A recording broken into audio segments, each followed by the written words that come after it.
Good morning. Welcome back to Denver 7 on Local 3. It's 7:45 right now. And today we are talking with Denver Mayor Michael Hancock about a variety of topics in the city right now.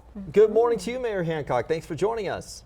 Well, good morning to both of you, Brian, Jessica. Happy Friday Eve. Yes, Yes. happy holidays to you here. And we want to talk first about this downtown action team that was brought in to help increase safety around crime and drugs in the downtown area, especially around the holidays when so many people are headed to the number of events down there. How has it been going so far?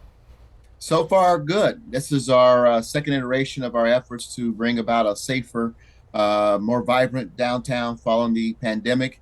And we really are taking a broader approach here. This is not only a law enforcement approach, but also a public health approach. We recognize that we've got some people who are really struggling with addiction in particular on our streets, mental health challenges as well. And we want to make sure we're able to help them. At the same time, doing what we can to ensure safety and vibrancy for everyone in downtown Denver. So we are bringing a variety of tools, including multiple agencies inside and outside the city of Denver who are helping us to do this, including the state attorney general, the U.S. attorney, and many behavioral health experts as well. Okay, and Mayor, the City Council recently approved using $154 million from the American Rescue Plan. A lot of that support is going to go to a number of vital programs to fight the pandemic, but how else will that money be used? Well, we got a variety of programs, Jessica, that we are going to be investing in. Infrastructure, for example, will be one of the things that we'll be doing with some of that money. Investing in our roads, improving some bridges, some critical investment with youth and violence prevention as well in the city of Denver. And of course, all the agencies throughout the city of Denver had a chance to propose utility of those dollars. But we thought about the fact that what is our highest best use right now in terms of the needs that we have in the city, and dealing with the challenges of homelessness and housing were our biggest challenge. And so, as you pointed out, that's where a lot of our dollars will be going. And we'll be, I think it makes sense that we'll make those investments. These are one-time dollars. And so we want to invest in one-time hits, and that is acquiring hotels, motels, other properties where we can properly stabilize those who are unhoused or at risk of being unhoused in our city. Yeah, a lot to tackle there. And we want to switch gears to talk a little bit about DIA because obviously it's expanding with a number of projects. And I know you've been in close contact with CEO Phil Washington there, but you want to add a Center for Equity and Excellence in Aviation, which is pretty groundbreaking. Talk about that plan a little bit.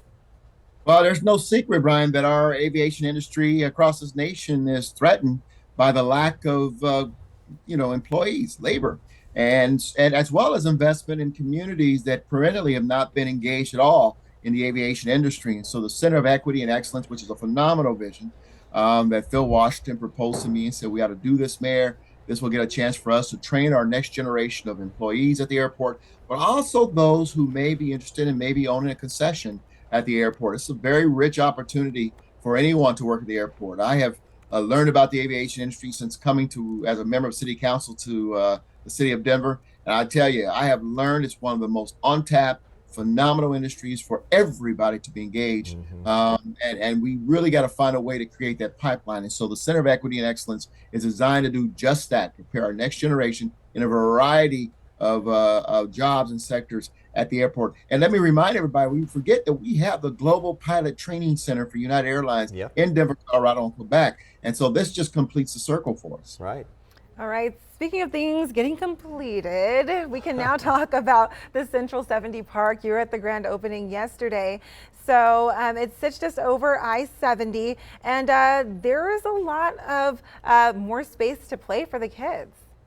What a phenomenal opportunity. This is a decade-long challenge, Jessica, in bringing this project to fruition. I think the highway has always been controversial. It divided neighborhoods. It was the most unjust effort back in the 1950s all over this nation, but certainly here in Denver with I-70.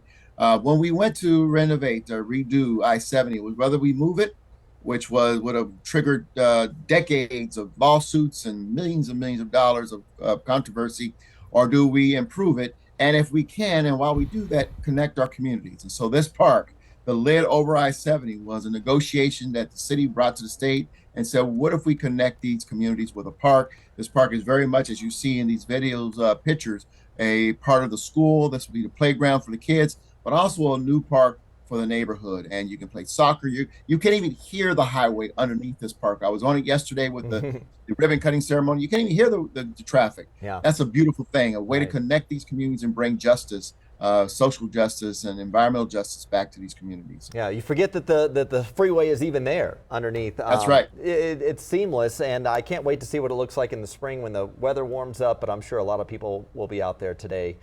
Mayor, happy December. Great to see you, and thanks for joining us this morning. See you all next time. Have a great weekend. All right, You you as well, too. sir.